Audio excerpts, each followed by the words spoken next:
Hi everyone. So my father tells me that the only thing my mother craved when she was pregnant with me, aside from wanting to go out, was Parsi Dairy Kulfi. That was her biggest craving. Even though the doctor asked her to curtail her sweet intake, she said okay to releasing everything. But on this one, she couldn't say no. So my father would get 50 at one go and the fridge was always full. So much so that even when they moved to Delhi 2 months before I was born, he used to get them from Mumbai for mom. This is our history with the Parsi Dairy Farm, and both me and my sister obviously crave the sweetest dessert ever. It is our go-to.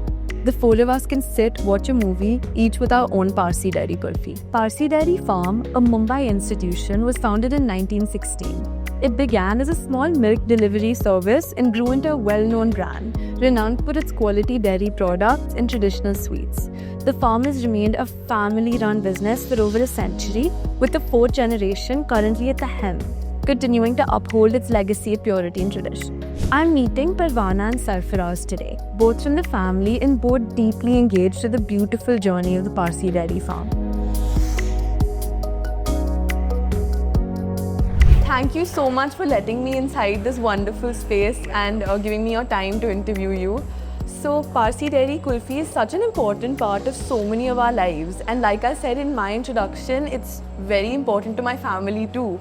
So when did you two know that you wanted to be a part of this wonderful institution and help it grow? So basically we started, or I should put it that I started when in the year 2003 and I finished my studies. I've done interior designing and then I got into the business and I started from scratch, from handling milk delivery all the way to seeing the products, how they're made, how it's to be made, and I mean going into the karkhana with the Maharajas, looking at everything, and at some point of time this business needs to grow and we have a lot of potential. That's how I saw this and then took the reins in my hand also, and obviously with the whole team which we have today, which is I'm there, my elder brother, my younger sister, and one more, Zenia. All of us are together, and as the fourth generation, we are basically pushing things forward. So definitely seeing that groundwork did really help you see the potential that the business had. Yes. So for me, I think it would be because everything, I mean, for me, food is passion. I love food. I'm a qualified chef. Okay. So when I grew up, we all, I think as a family, grew up in the store all the time, helping our parents, walking into the karkhana like we called it at that time, seeing the hot jalebis made, eating them too. Yeah. Being around this, growing up, like our Parsi New Year or Diwali used to be coming and helping mom at work. And that used to be like the fun part of it, you know. So I don't think there was ever a question or ever a doubt. It just felt like so natural. Also because as I grew up, I had more interest towards food. Once I came back with my culinary degree, it just became much more interesting for me. And we kind of got an opportunity to, like Sarfaraz said, jump in and take the reins. This was always a way of, like, it was always a part of your life growing up. It was a part of it. Yeah, so it came very organically to the two of you. Just the idea of joining this and, you know, helping it grow. Absolutely. What is your biggest inspiration? Something that, like, you know, gets you going in the morning? The fact that there's food around all the time. Yeah. Obviously, it must be so nice to, like, I didn't think of it that way, but that is so true. That is true. Because I'm like, I consider myself the official taster of mithai. said that in an interview. But true, one of the things, it's the environment, it's also the people that we are with. Yeah, there are so many people. Very true. As we're growing this business, internally also we have to grow it. We have to employ more people, so they're giving more employment to the people around.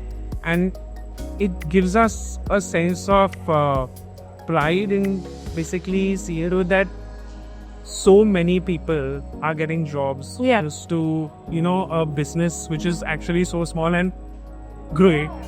It's a very good thing, and that is what, like, IT, Kitchell, let's go to work. We also need to work with them and see to that this business grows and where we want to take it. Okay, wonderful. And that's very, I think what Sarfaraz has said is a very good point. it's that one, we've been held down a legacy that not everybody gets to kind of have in their family. It's a Parsi Dairy Farm today is 108 years. And we're very proud to be able to take this brand to the next step. So I think just that thought itself is so enchanting that you just feel that, okay, I've got this. How well can I grow it, or how well can I take care of it? And another thing also that really makes me happy is the people I work with, or the people we work with. There's an amazing sense of belonging, where like we always joke that when somebody new comes into the company, when the HR lady comes to introduce them, my first thing is welcome to the family. Because that's the way, that's in the community. Exactly. That's the way. Consider it to be a family. Yeah. It is a family-run business, but business aside, first family. Family, yeah. Can you share any story about the work that you do that is so connected with the Parsi values, cultures, and traditions? Oh yeah. I think I'm going to share a very small story with you. It's about the founder of Parsi Dairy Farm, Mr. Nariman Adesar, and he's our great grandfather. And so one day, one of my elder brothers was standing at what in those times we used to call galla, which is basically like the cash counter. Okay. And he was standing out there, and he said that repeatedly he saw this lady who lived in the neighborhood, and she would always come to the store every single day, pick up maybe just like a packet of very basic thing, but while she would be walking out, and she would come at that particular time, so he was always there at that time doing duty, and he would see that she would, when she was walking out, she would look at the frame of the founder, which was put on the wall, and she would stand there for a minute with her shopping bag and pray for like a whole good minute, and then she would exit. So she kept doing that. So one day my brother was very curious why she was doing that to like our great grandfather. So he stopped her and he said, "Excuse me, if you don't mind, I'd really like to know, why are you praying to him?" So she says, "You don't know, but I lost my father when I was very, very young, and I live around the corner. My mum came back to Parsi Dairy, and that time they used to have these little paper coupons for supplying milk to the house. And she came back to him and she said, "I can't afford your milk any longer. The person who earns money in our family has passed away. My husband has passed away. I request you to take this back. I can't afford it for my children." He immediately turned it back to her and said, "Your children till they grow up will get free milk." And she said that if that wasn't there for us when we were growing up, if we would not have done that generosity, or that, I would say, compassion, requirement of life. Yeah, he said, your children will get it free. You do not have to come here. You do not have to pay till your children grow up. And I don't think she was the only one. We got to know, as a family grew up and we'd meet people, they'd be like, your great grandfather gave our house free milk because my dad passed away. So Actually, I would say there's a sort of connect to this story to himself, Correct. my great grandfather. Correct. Where he lost his father when he was very young. Yeah. And they had approached his school, and he was wanting to basically, he didn't have the money to continue. Yeah. Whereas the principal of that school actually told His mother. okay, he will finish his schooling in this school, and only then and without any fees. Without any fees, yes. So I guess that he kept in his mind, and he said, he's grown so much, he wants to give back to the community, he wants to give back to humanity, I would say that. And that sense of compassion, or that sense of not only thinking about the profit. He could have easily thought that this is a customer that would have given me so much profit, and now I'm going to lose that. I feel we still hold by that values in maybe different ways, may not be by supplying free milk, but we hold that values because we will not do things just to earn profit.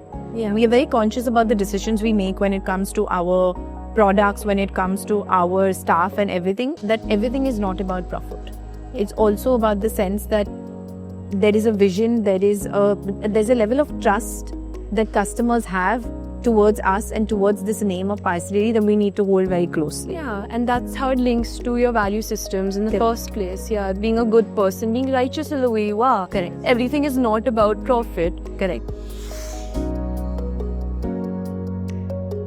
What is one key teaching that you've taken from our religion that's helped you develop like a life lesson that you've like lived by?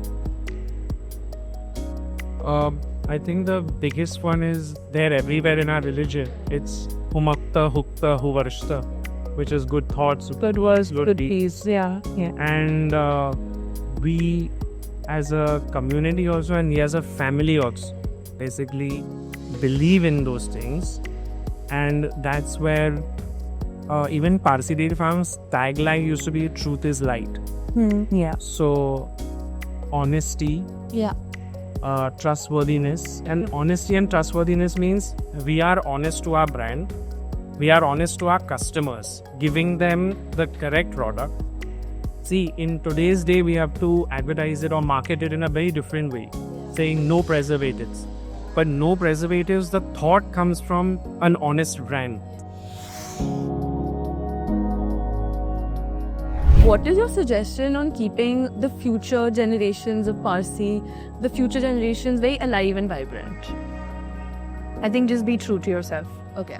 Teach your kids how beautiful our religion is, one, and how unique it is in its own way. And also just to be true to yourself. I think one thing that the Parsi religion also teaches you is that there aren't any major boundaries and there isn't so much of like restrictions. It's just one of the most important things is just live your life, be nice Be a to good others, and person. just be a good person. Very- That's all that matters. There's nothing more. Yes. I don't You can live your life in a happy way, but you can give back.